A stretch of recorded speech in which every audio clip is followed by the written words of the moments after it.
you're recording. We're recording on April 6, 1995. Our guest is Dr. Eric Brown, who is the President and General Manager of KRVN AM and FM in Lexington, and has responsibility for other stations operated by the Nebraska Rural Radio Association. Mr. Brown is a graduate of the University of Nebraska-Lincoln, has a master's degree from the University of Missouri, and a PhD from Ohio University. He has served as president of the Nebraska Broadcasters Association and is generally acknowledged to be one of the leading broadcasters in the state of Nebraska. Eric, let's talk a little bit about how you got into the broadcasting business. Your family, of course, was interested in broadcasting. How'd you get interested in the business?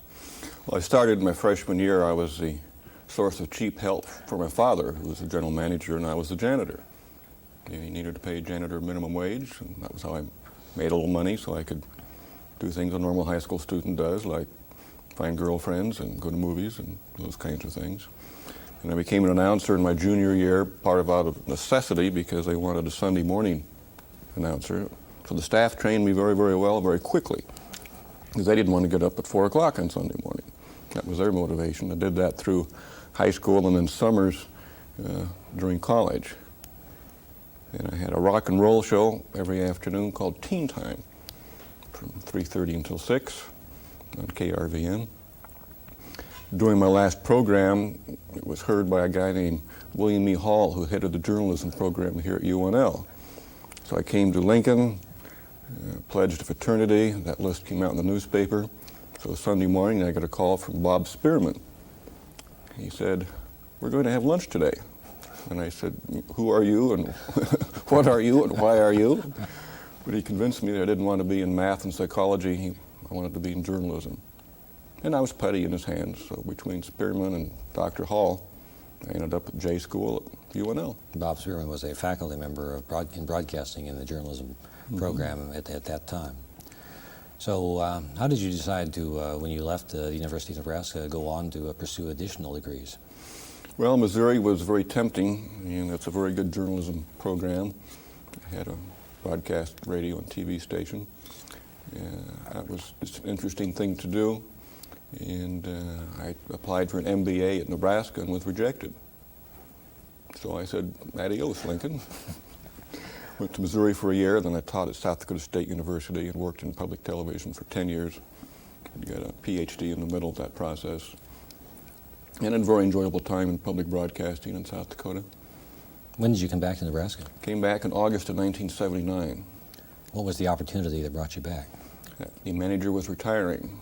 KRVN's only had 2 managers since 1951, my father and myself. And if you don't jump on the plane when it leaves the airport, you might miss the flight. So it was a chance to come back, and Lexington's a good town to raise a family. One of my vices, as you know, is Johnson Lake and boating and water skiing, and it's just a fun place to be. And it's a wonderful opportunity because of the freedom in that particular job. The board of directors sets policy and looks long-term with a wide-angle lens, and lets me run the station. Talk a little bit about what the Nebraska Rural Radio Association is, because it's a unique entity. You and I don't like the word unique because few things are unique, but this really is. The corporation started in 1948. The station signed on February 1st of 1951. There's 4,000 farmers and ranchers that belong. It's a $10 membership to get that stock certificate. It pays no dividends. You get your dividend when you turn on the radio. A 9-person board of directors elected from districts across Nebraska, so it's not just clumped in central Nebraska. The original board had 2 women and 7 men, and that ratio happens to be the same today.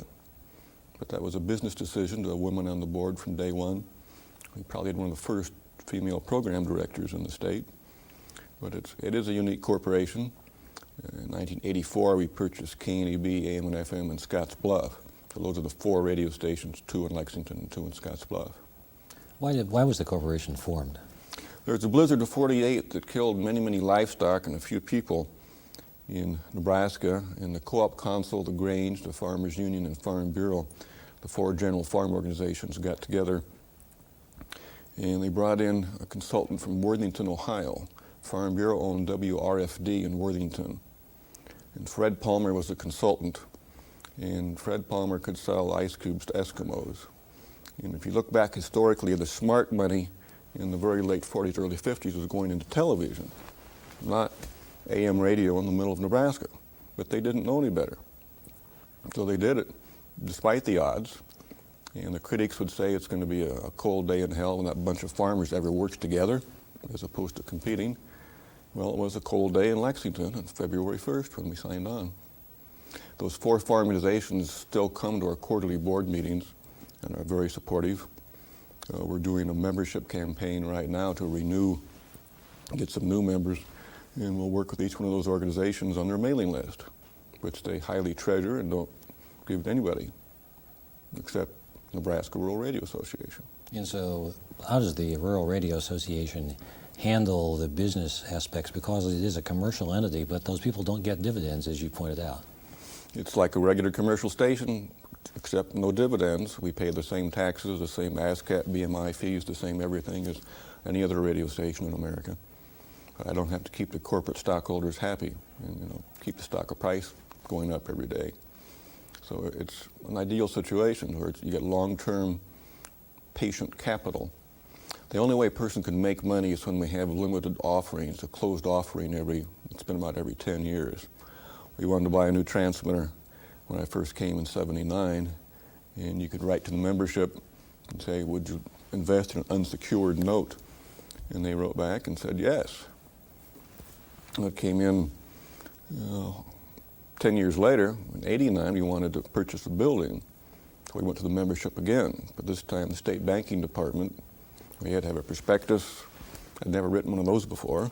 And the financial statements, and this is unsecured note, and redeemable at any time, and here's the interest rate. So I became a banker there for a little while, and wrote the prospectus and sent it out. And we had to raise $325,000, and we did that with one piece of mail to our member.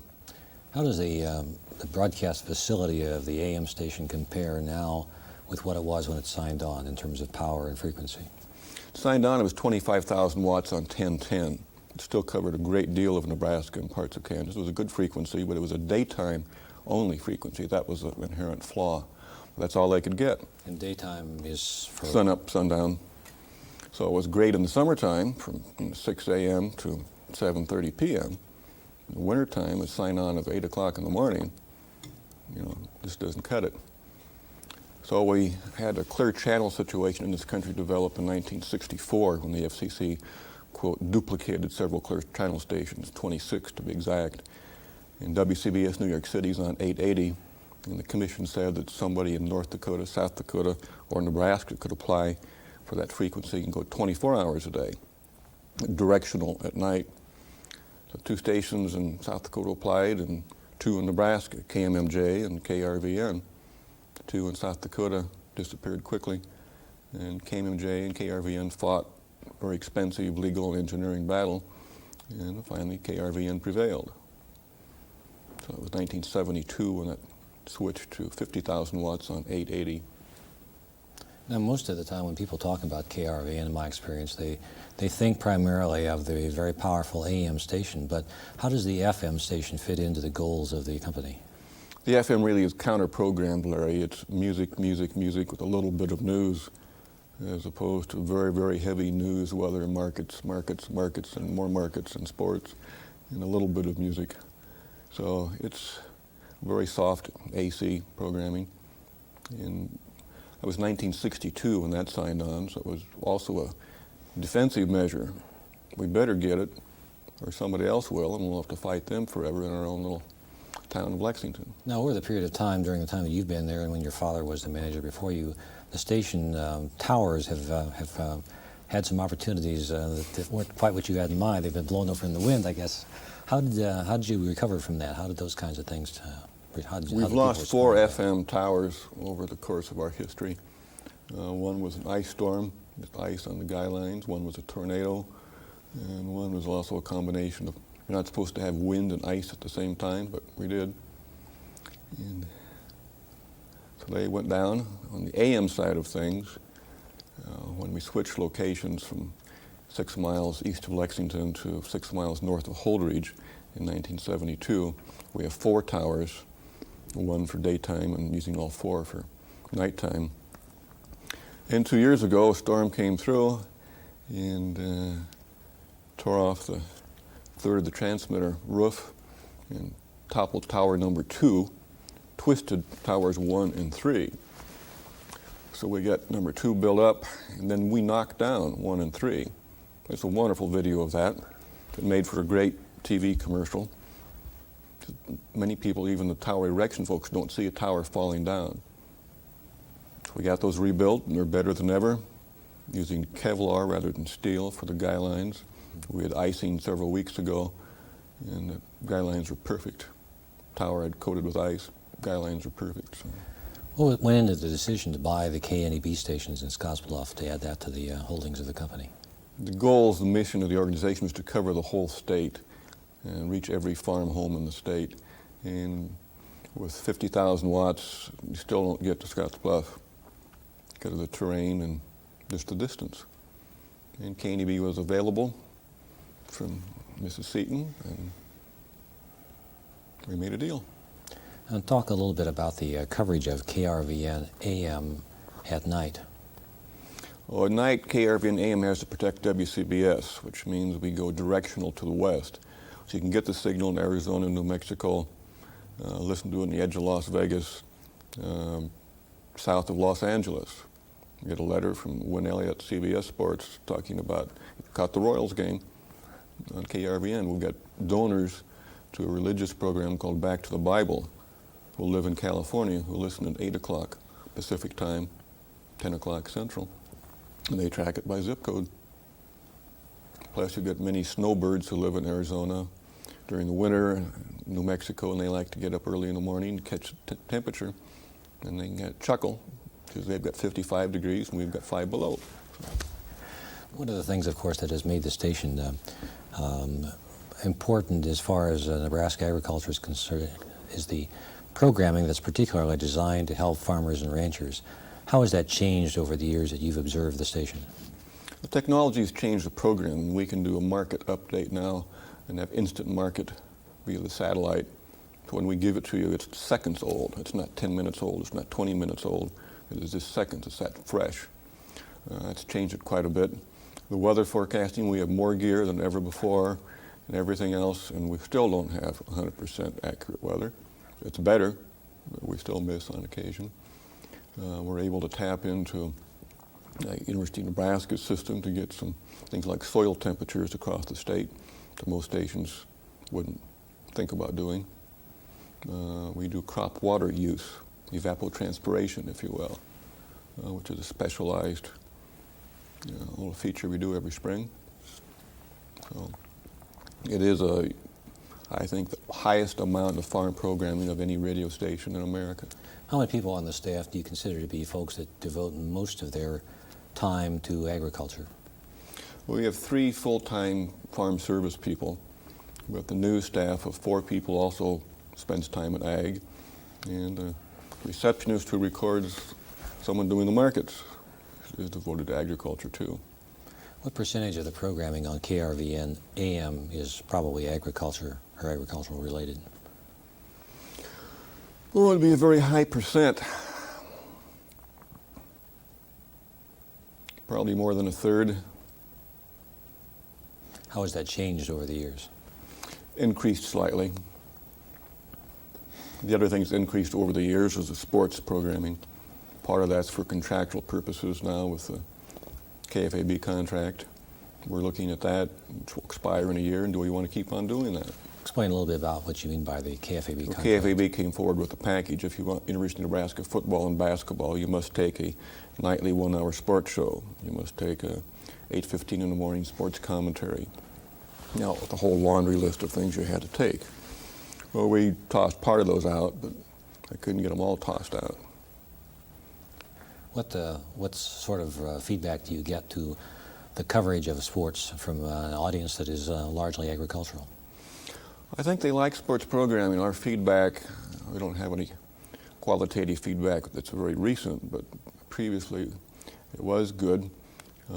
If they're working in the field on a July evening, you might as well listen to a Royals basketball game while you drive your tractor. So that's an interesting point, of course, because in the period of time that you've been in the business and the station's been on the air, has become a phenomenon of people with agricultural equipment, trucks and tractors and so forth, tuned to radio stations, which they can't really use any other form of the mass media. Mm-hmm. When people respond to you from writing letters or comments or whatever, how do you kind of detect where they were listening? Well, many times they tell us, I was doing thus and so with my tractor, combine, pickup, whatever vehicle, and heard this. I just wanted to make sure this is the right address or this is the right whatever. So they tell us. And we go to many, many national meetings and state farm meetings. And we're not isolated in that building. We're out and about talking to our clients, our customers all the time. And at Husker Harvest Days, which is a 3-day farm show in Grand Island, we'll have 6,000 or 7,000 cups of coffee or iced tea that we give away. And there's many more folks that come through the tent. And every couple of years we do a questionnaire there too. How does the programming on KNEB AM and FM compare with KRVN AM and FM? It's similar programming. There's about 6 things that are simulcast on both stations. But they have their own unique agricultural characteristics out there. The dry edible beans, for example, and some things, a lot of emphasis on wheat. So it's similar, just localized a little bit. Now, one of the reasons that we would like to talk with you is because you have a statewide perspective on broadcasting and other kinds of opportunities. And as we mentioned when we started the conversation, you served as president of the Nebraska Broadcasters Association. Mm-hmm. You also, of course, served as president-elect, vice president, member of the board of directors of the association. So you have spent many years in terms of dealing with that. And you were president, as I understand it, the years 1984-85. Right. So let's talk a little bit about that period of time, but some other kinds of things as well. What sort of things were important to the history of broadcasting during the time that you were actively involved with the association as a board member and as an officer? Well, a couple of things. The legislative arena always seems to be a battle for state broadcasters. Also the freedom of press kinds of issues and closed meetings kinds of things. Gary Nielsen was president before me, and Ed Zachary was president after me, both Omaha television people. So if you can line yourself up in that kind of configuration where you get the previous guy to do most of the work and hand off the rest to the next guy, you don't have to do any work. It's pretty easy.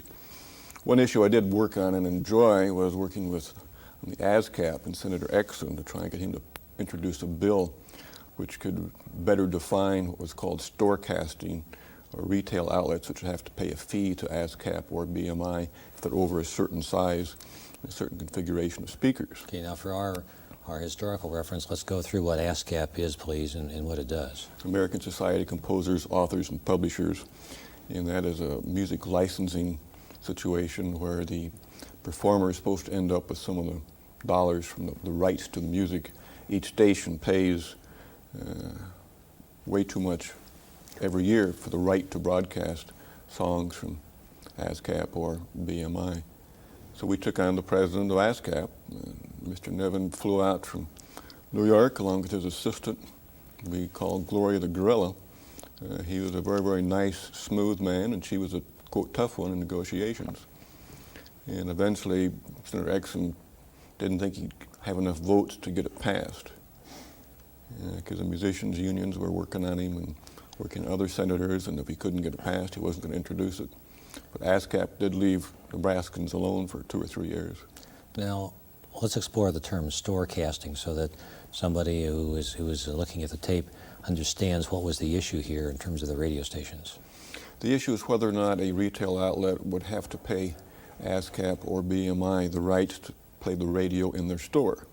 We maintain the broadcasters have already paid for those rights, therefore it's just like your radio at home. We don't pay rights for that. You can sing in the shower, you don't have to pay for that.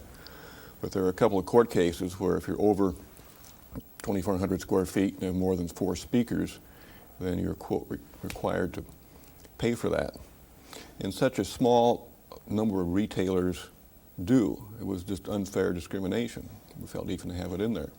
It's in the law today, and they can come through and ask for their fee schedule, and if they don't get it, they will sue you. So typically, if one of these representatives of the American Society of Composers, Authors, and Publishers, or Broadcast Music Incorporated comes to a business and they have KRVN on the speaker in the business, that person still says to the individual, there you need to pay me a fee. If it's over a certain size. Whereas the station also pays a fee. How does that work? Well, the station pays a large amount of money, so it's not a small fee. I think between ASCAP and BMI, we pay more than $30,000. And that they still want to extract that $250 from the little retailer on Main Street in Lexington, Nebraska. Why do you think they want to do that? Revenue. If they can go and pick on one or two stores and win, just the intimidation factor will cause 25 more stores to sign up to avoid the hassle. Why do you think that they flew out from New York to talk to the Nebraska broadcasters when you were the president? Well, because they were concerned about Senator X, and they had a local lobbyist, a man from Omaha, who was also involved in these negotiations. So it was an interesting duel. And you mentioned that they left Nebraska alone. What do you mean by left Nebraska alone? They did not have their staff come back to Nebraska retailers and harass them for a period of several years. How do you see that as being part of that discussion which was conducted between the association and the licensing group? Was that a formal or informal outcome? It was an informal outcome. There's nothing in writing, and I didn't think there ever would be. But it wasn't, in fact, a victory for the Nebraska business climate in relationship to what probably was taking place in other states. Yes, it was. When do you still get feedback from people who are in businesses who occasionally are approached by people from the licensing groups who are concerned about them playing the radio, the KRVN? Every couple of years, every 3 years maybe, Larry, it'll come up. So how did you see that particular personal experience that you had from KRVN fitting into your leadership of the association at that point? Well, the KRVN board allowed me sufficient time to become involved with Nebraska broadcasters as a board member and then as various officers, and that was just merely the next step for me, used to have the term as presidency, and that ASCAP happened to be the project. That was a matter of timing.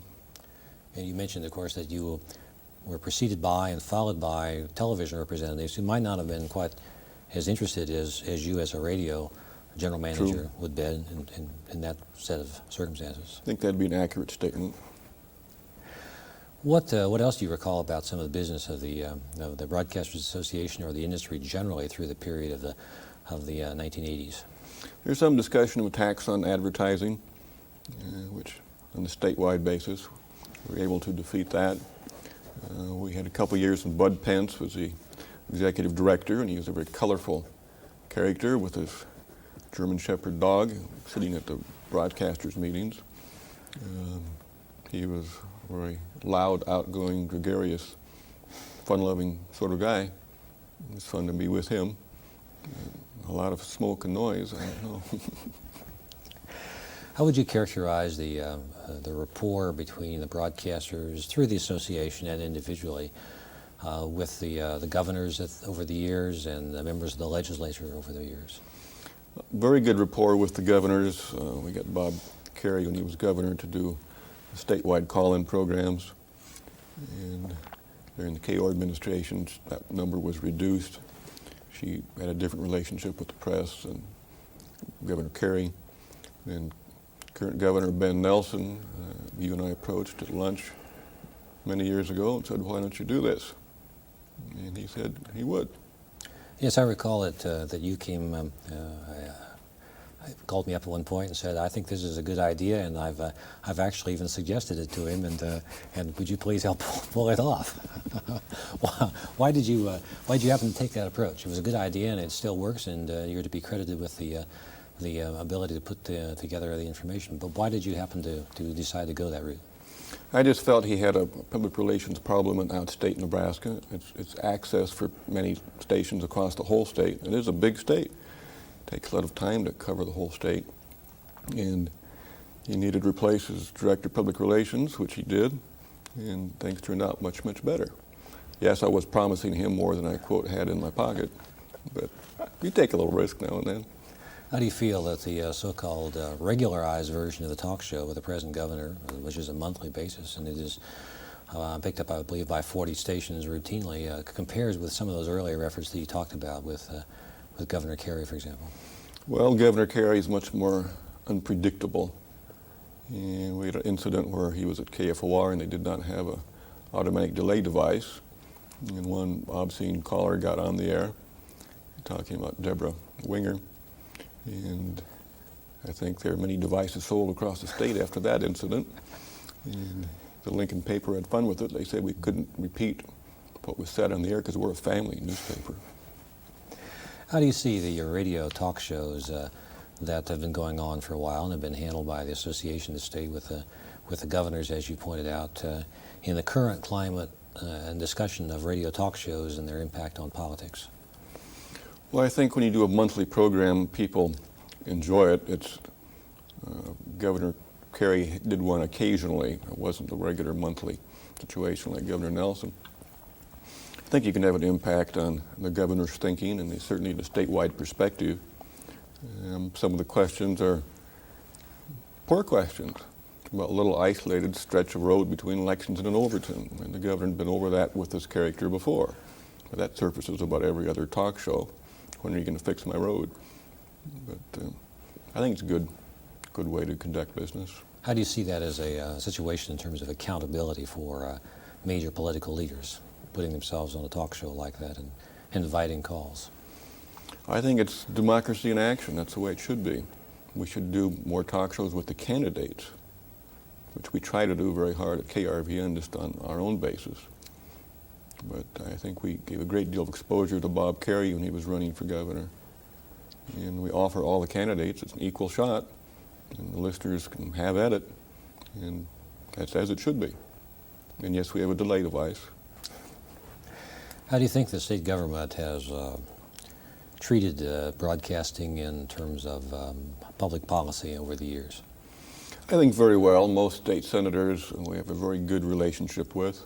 There might be a couple of exceptions that very few people have a good relationship with, but for the most part, I think the broadcasters are, we don't come to the state legislature unless it's important and it's prudent and proper thing to do.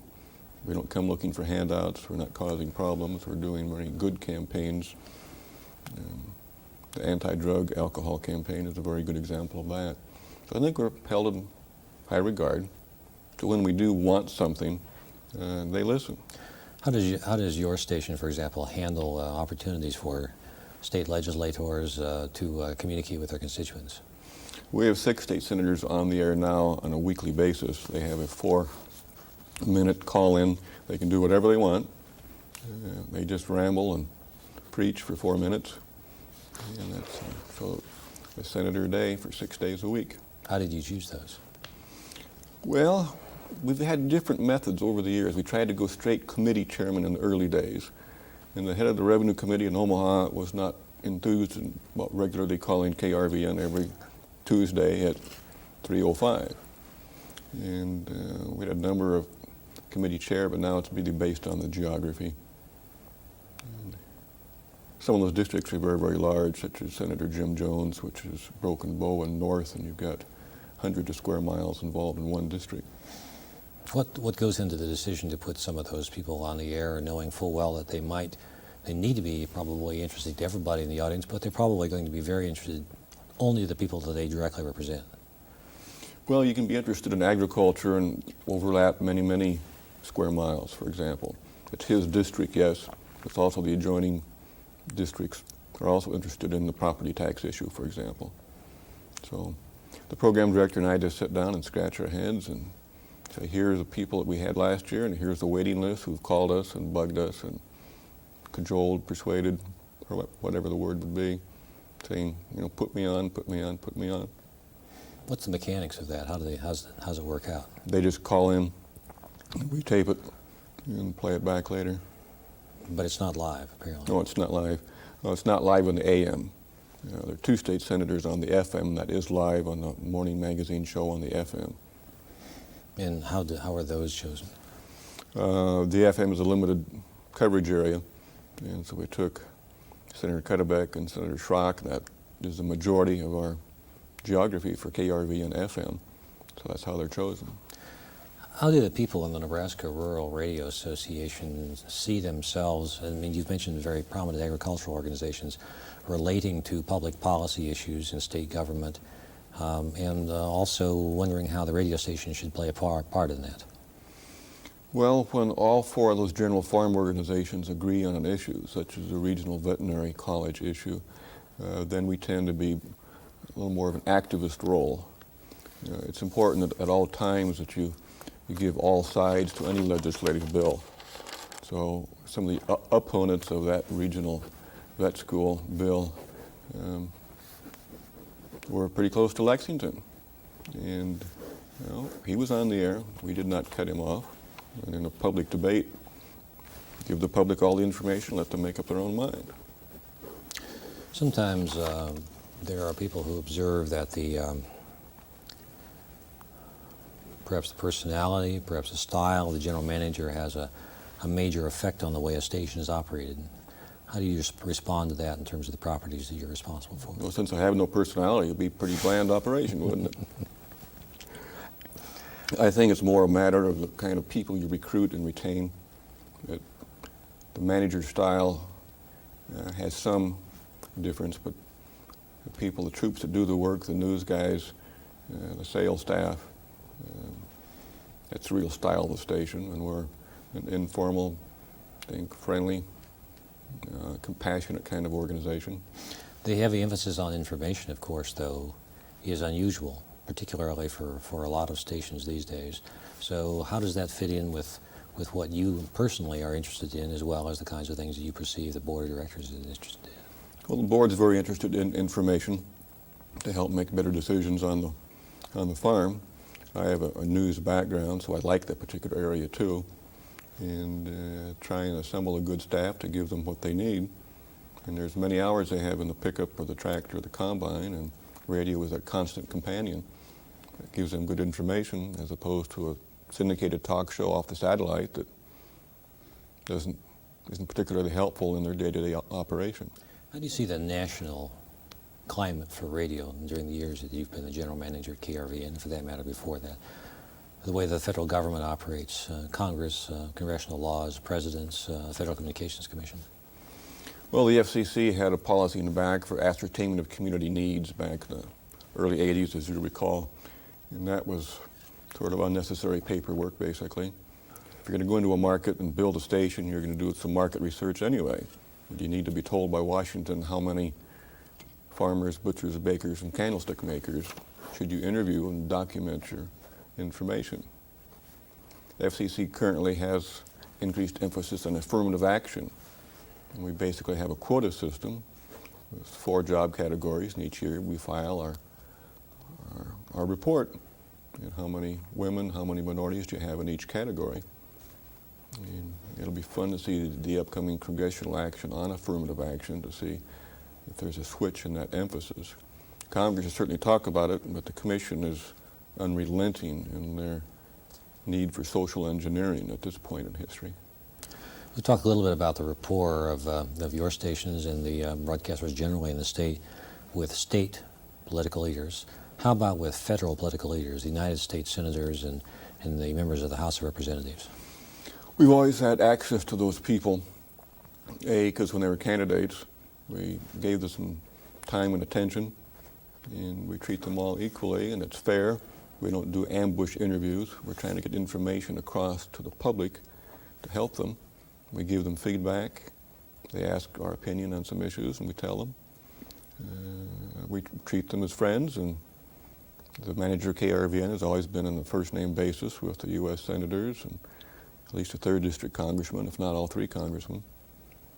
And when they come out, we just roll out the red carpet, and there's the welcome Bob Kerry sign in the window, and we know their staff and work with them. How do you use the radio stations to have the senators and the members of the House communicate with the constituents? It'll be either a call-in program or a straight interview program. A couple days ago, we had Senator Exon talking about the preliminary maneuvering for the Farm Bill and also the budget bill. And we had a 2 o'clock time scheduled. 2 o'clock, he wasn't there. And he was in committee, and he was chairing that subcommittee. So we didn't get on the air till 2:10 and went for about 25 minutes. And then he said, "I'm sorry, I'm being pulled back to the debate." And he said, "Adios." So, How, again, just to make sure that we have this, what are the logistics of being able to do that? How do you do that? in that particular case, it was a straight interview with one man in our studio and the senator in his office in Washington. It was a straight phone feed, live. But taped again to be used probably more than once. Taped, so we take news segments out of it. You know, a little more complicated logistics when the callers can hear the senator and he can hear them ask questions, but a little more complicated electronically, but still, it's doable. If they're not in the studio, it tends to be a little more cumbersome for us, as opposed to when they're at a remote location, be it Washington or anywhere else.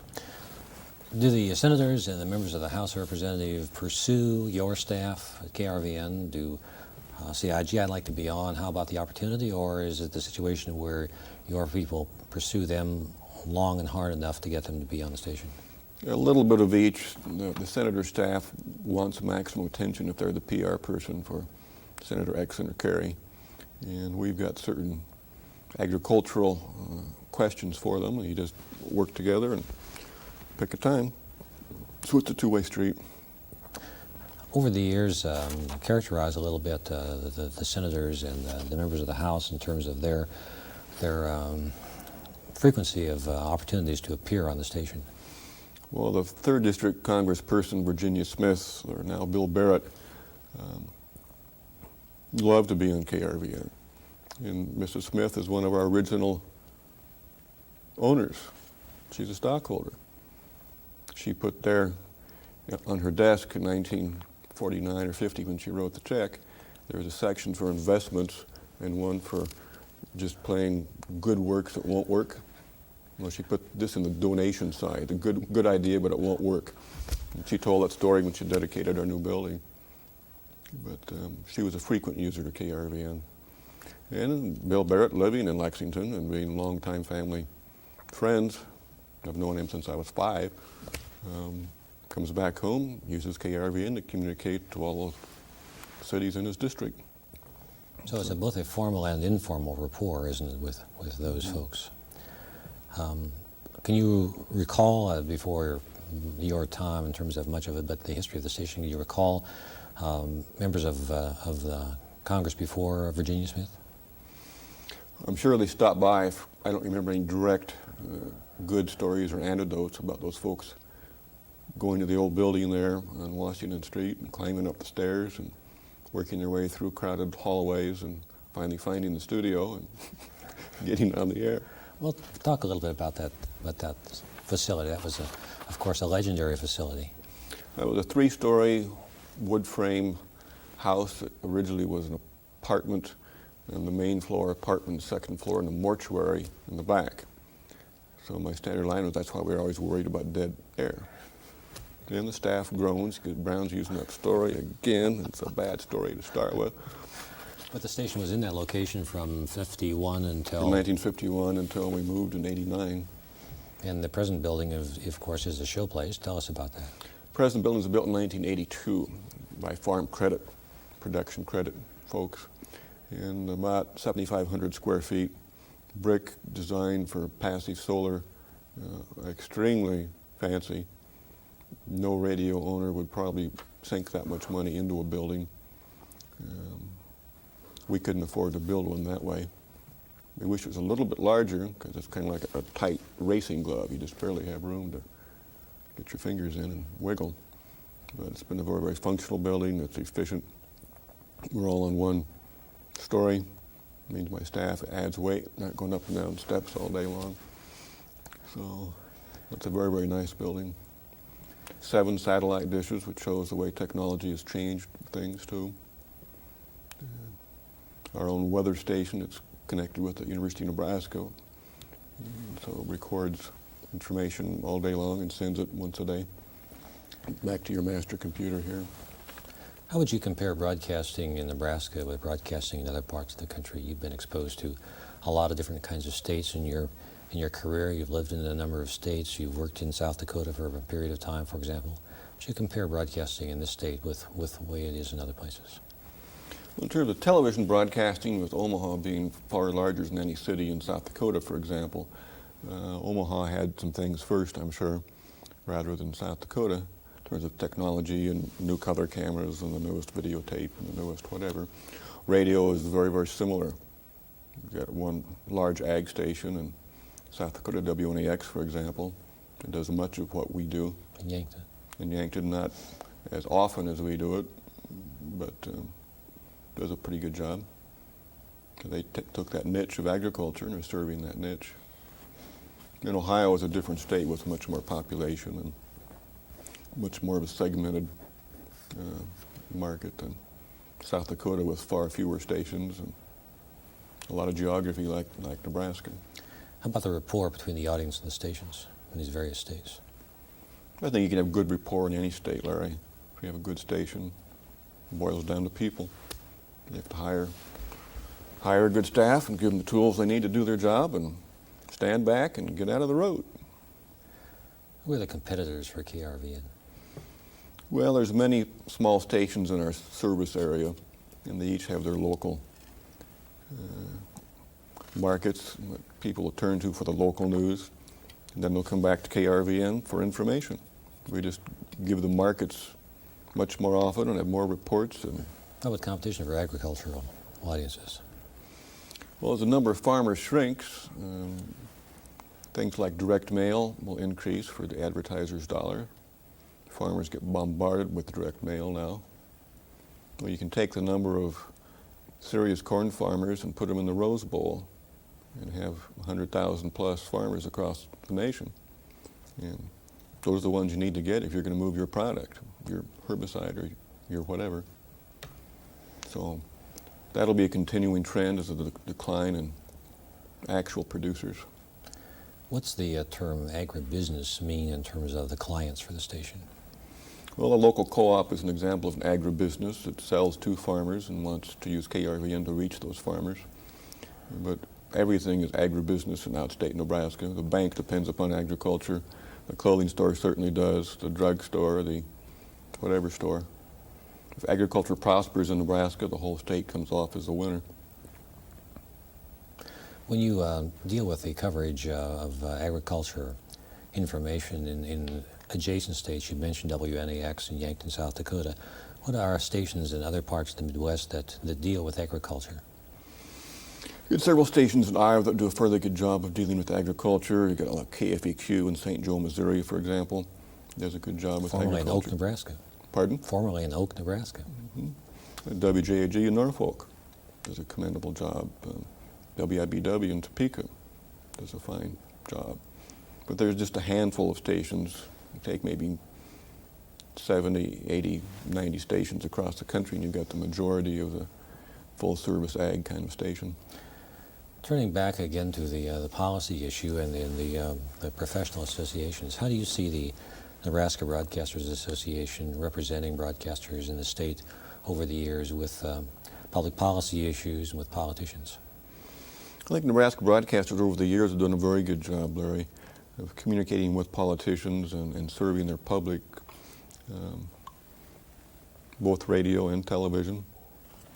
I see possibly the amount of legislative news declining in the past 5 to 10 years.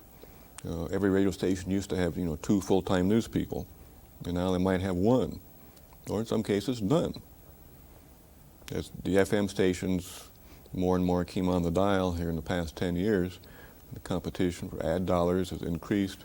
Some stations just can't afford to be in the news. They want to be purely in the music business and be as lean and mean as you can possibly be, which means they don't care about the legislature. They'll run whatever the AP has on the wire, and that's about it.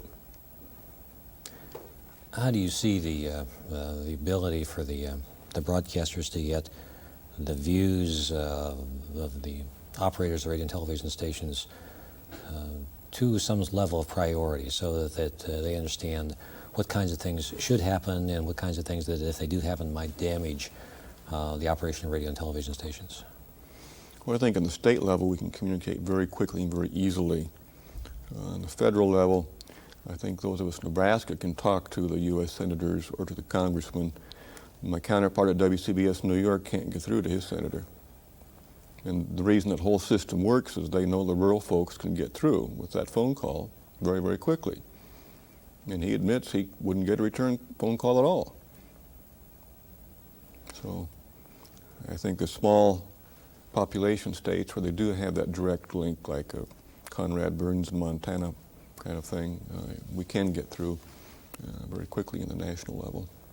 Senator Burns, of course, is somebody who has a background in agriculture and broadcasting, as I understand it, so that's really an excellent example to bring up. And he has a wonderful sense of humor. He is... Why do you say that? Well, we've just been together a couple of receptions, and one of the funniest times I've had in a long time was Baxter Black, who's a Western comedian, and Conrad Burns trying to outdo each other. And they both had a couple of root beers to get warmed up. And it was the three of us just sat there and were thoroughly entertained. It was great fun. Another avenue that I'd like to have you explore a little bit is there's an organization called the National Association of Farm Broadcasters, or NAFMB, I believe. And I wonder how you see that. Of course, KRVN has been a major player in that organization for a long time. How do you see that kind of organization on the national level these days? At the national level, they have a fly into Washington, D.C. and work the Hill and talk about issues of what's going to happen to the Farm Bill, things like that. I think they're fairly effective nationally. And they have senators come to each of the regional meetings and the national meeting, and they'll have a teleconference with the President of the United States probably at their national meeting. The Secretary of Agriculture would appear at their national meeting.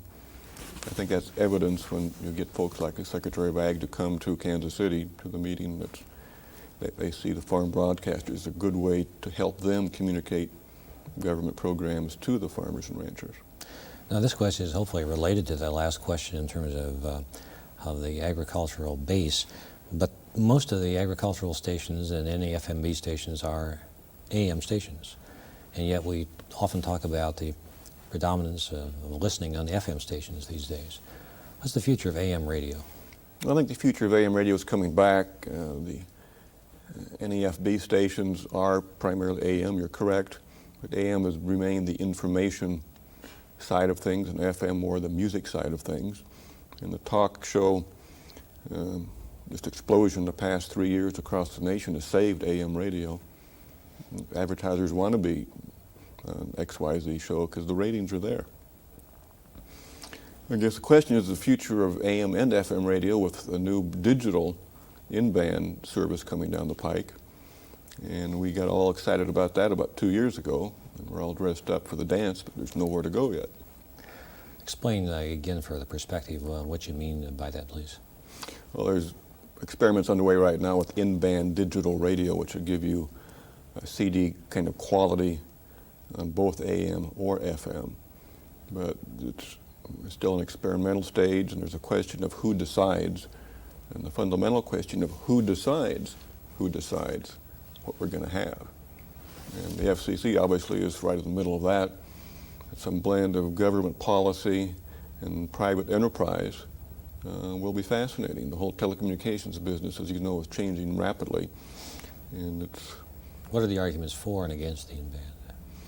Well, the broadcasters say they want the in-band, so there could be some modifications made to current transmitters and current receivers and not throw the whole kit and caboodle out.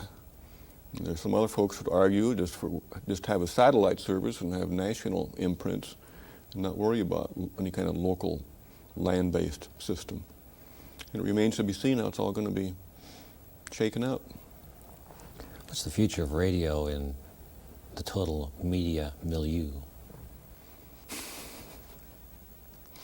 I knew exactly, I would have written my book. I'd be in the lecture circuit. I think there's still a future for AM radio in the next decade. I think that it'll still be a vehicle to communicate with rural populations like we have in Nebraska.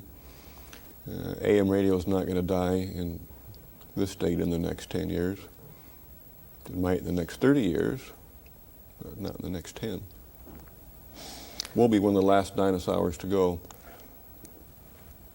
What programming or program materials or broadcasts over the years that you can think of on your station or elsewhere stand out in your mind on looking at this from a historical perspective?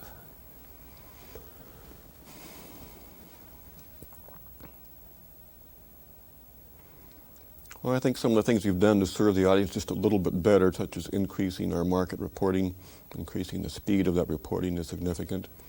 We've done the political programs for many, many years, so that's sort of repeat there. The technical quality is better on FM today than it's ever been. The same for our technical quality on the AM side, as we have more digital equipment. The microwave is just that little bit better, a little bit cleaner. The processing on the FM is just a little bit better, and on the AM the same thing. So the signal quality the listener has today is as good as we can make it, and we have every device known to mankind to keep that signal quality clean. Now, this is probably a question which is difficult for you to take a step back and look kind of answer, but I'll try to give you the opportunity to think about this as I wander through it. You're a person who provides a very interesting perspective for somebody who operates a radio station, because you're in this town that you grew up in, and yet you have probably far more formal education and opportunities and experience than most people do in your kind of a job. So the question is, how does all that affect KRVN? What do you bring to the job that do you take for granted that probably isn't something that should be taken for granted?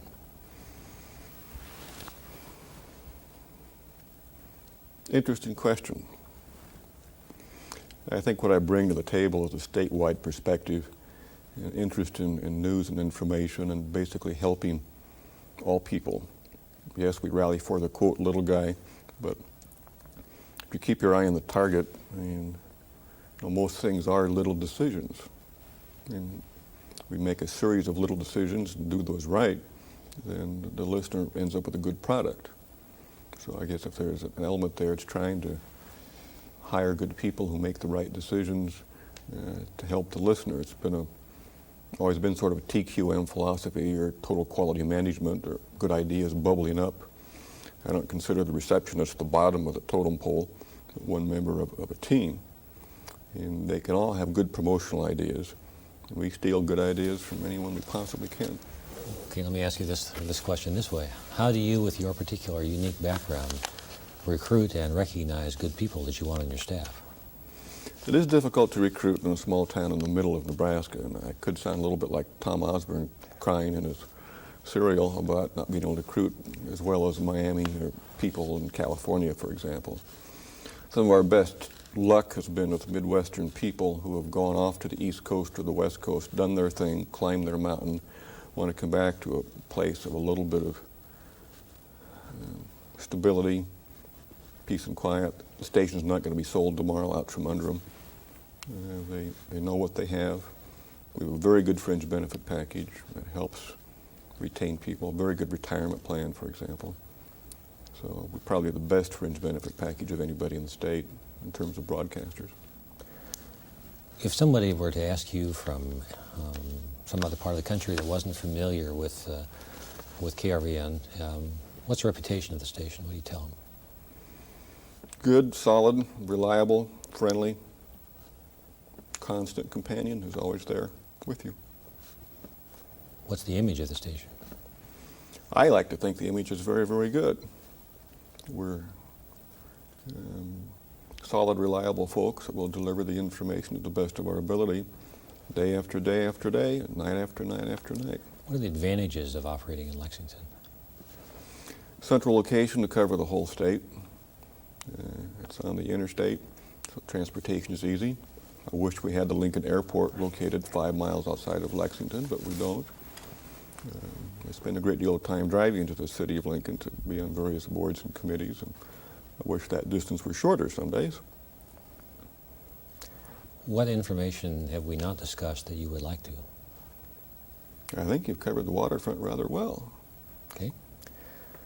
Eric Brown, we thank you very much for taking the time to talk with us. This is April 6, 1995, and you are receiving one more bit of recognition from the University of Nebraska-Lincoln as an outstanding broadcasting alumnus. You have received many bits of recognition, which you're very overly modest in terms of disclaiming, but you're a good friend of the broadcasting in the state and of the university, and you've been a leader in the state. We thank you very much for participating in the Nebraska Broadcasting History Project. Enjoyed it, Larry. Thank you.